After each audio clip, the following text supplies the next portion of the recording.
Hi guys, back to my channel. আমি ভালো আছি, আশা করছি তোমরা সবাই খুব ভালো আছো। তো আজকে করছি হচ্ছে দোকানে যেমন কাজু কটকটি করে, তো সেমনি আমি করছি।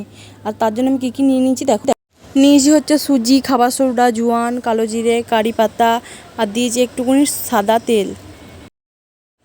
আর এটা দিয়েই বেশ ময়দাটা ভালো করে মেখে নেবো। আর ময়নটা হয়েছে কিনা সেটা দেখার জন্য আমি হাতে মুঠো করে নিয়ে দেখছি। দিয়ে যখন দেখলাম মুঠোটা ভেঙে যাচ্ছে, তখন আমি আরেকটু লাড়চাড় করছিলাম। দিয়ে তারপর আবার যখন দেখলাম মুঠোটা হয়েছে, তখন আমি আবার জল দিয়ে ভালো করে মেখে নিলাম। বেশি শক্তও করিনি, বেশি নরমও করিনি, তোমরা দেখেই বুঝতে পারছো। আর উপর থেকে একটু সাদা তেল দিয়ে মেখে রেখে দিচ্ছি আমি এটাকে। আর এটা খানিকক্ষণ একটু ঢাকা দিয়ে রেখেছিলাম, ওই 10 মিনিট মতো। তারপর দেখলাম নরম হয়ে গেছে। আর তারপর দিয়ে দিচ্ছি হচ্ছে কড়াইয়ে তেল, আর গ্যাসটা জ্বালিয়ে দিয়েছি।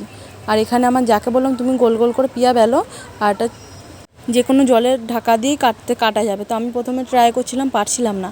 দিয়ে আবার পিয়া ট্রাই করছিলো, দিয়ে দেখছিলো ভালোই হচ্ছিলো। দিয়ে তারপর আবার আমি করছিলাম। তো দেখো আমি কেমন করে শেপে কাটছি, ঢাকাটা বাস আর্ধেক করে ঢুকাচ্ছি। আর এটা কাজুর মতো কেটে নিচ্ছি। প্রথমবার এটা অত ভালো হয়নি, দ্বিতীয়বার এটা আরও বেশি ভালো হয়েছিল। বৃষ্টির দিনে বসে এইগুলো খাওয়ার মজাই আলাদা। যেমন বাইরে বৃষ্টি পড়ছে, চা আর এইটা সেরকম বলতে চাইছি। আর যেটা হয়ে গেছে সেটা আমি এরপর তেলে ছেড়ে দিচ্ছি।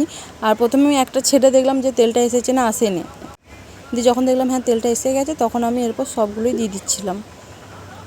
আর একসাথে আমি সবগুলো ঢেলে দিয়েছি। একসাথে ঢেলে দিলেও অসুবিধা নেই, তার কারণ এইগুলো যখন গরম হবে তখন নিজে নিজে ছেড়ে যাবে, তখন আর জুড়ে থাকবে না। আর পিয়া যখন একা একা করছিল, দেখো কত সুন্দরভাবে ও কাটছিল। আর এখানে আমার সবগুলোর উপর একসাথে ভাজা হয়ে গেছে। তারপর তোমাদের দেখাচ্ছি। এর উপর দিয়ে আমি একটু বিট নুন, আর একটু সাদা নুন, আর একটু হালকা লঙ্কার গুঁড়ো, আর একটু মিট মশলা ছড়িয়ে দিয়েছিলাম। আর দিয়ে এটা একটু ঢাকা দিয়ে আমি লাড়িয়ে চাড়িয়ে মিক্স করে নিয়েছিলাম। আর এটা দিয়ে জারে ঢুকিয়ে রাখো, আর যখন চায়ের সাথে খাবে তো খাও। কোনো লোকজন আসলেও দেওয়া চলবে। এমনিতে ধরো কুরকুরি নেই, মুখ চার বসে বসে খাও, চায়ের সাথেও খাওয়া চলবে। যাই হোক, এটা খেতে খুব সুন্দর হয়েছিল, বেশ ভালো লাগছিলো। আজকের ভিডিওটা এই পর্যন্ত। দেখা হচ্ছে নেক্সট ব্লগে। Thank you for watching. চ্যানেলটা সাবস্ক্রাইব করে দিও।